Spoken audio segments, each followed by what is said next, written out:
قد ما نحكي ونوصفه هو حلو بالسياحة وبناسها، وبركتكم انتم كردستان هون يعني كثير كثير ناس طيبين، وفرحتوا كثير من جيتوا وشفتوا الناس وكثرة الناس طيبين وحياة بسيطة وحلوة.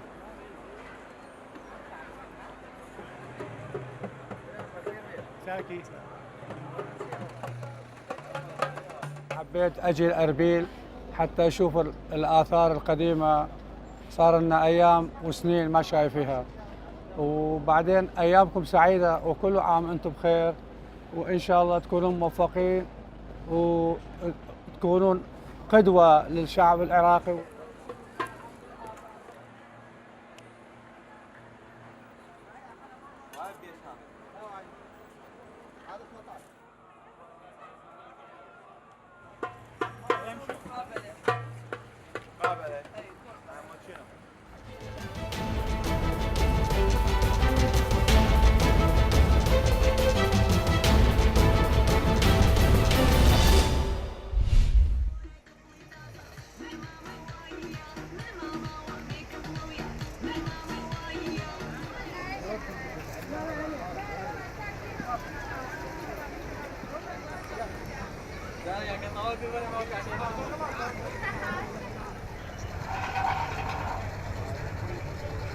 ئەوەی ڕاستی بێ هاتینە جێوێ بگۆڕین هاویرە هەوانی دوکانش جێوێکی خۆشیە، جێوێکی تایبەتی هەیە، بۆیە هاتینە بۆ ئێرە.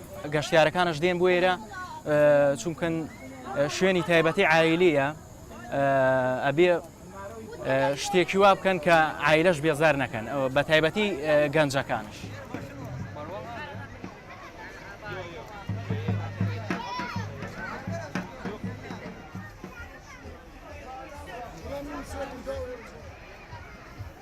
لەگەڵ خێزانەکەمەوە لە ناحیەی فەرەنجیر هاتووین سەر بە شاری کەرکووک. هیوادارم ئاشتی تەبایی و بکەوێتە نێوان ئەو خەڵکانە، خەڵکی شاری کەرکووک.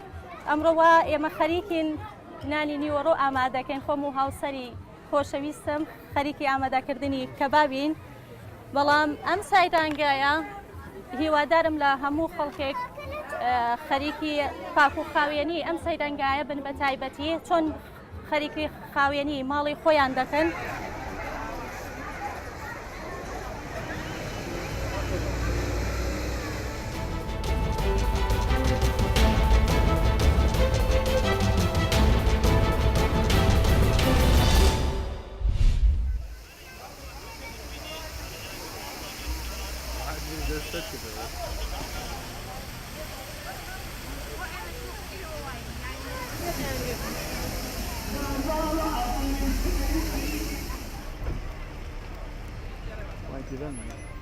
جايين لدهوك سياحة والأجواء حلوة وطيبة، متونسين والله هنا، كله شيء سهل ومريح. يعني ندعي العالم تجي لدهوك وأربيل وسليمانية، خصوصا دهوك.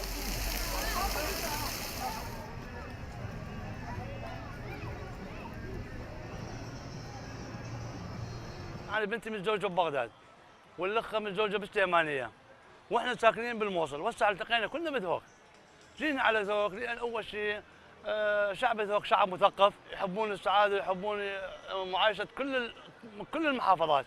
فهسه أنت مثل ما أشوف البصرة والنجف والعمارة وبغداد والموصل كلها متجهة على الشمال لأن الأجواء طيبة.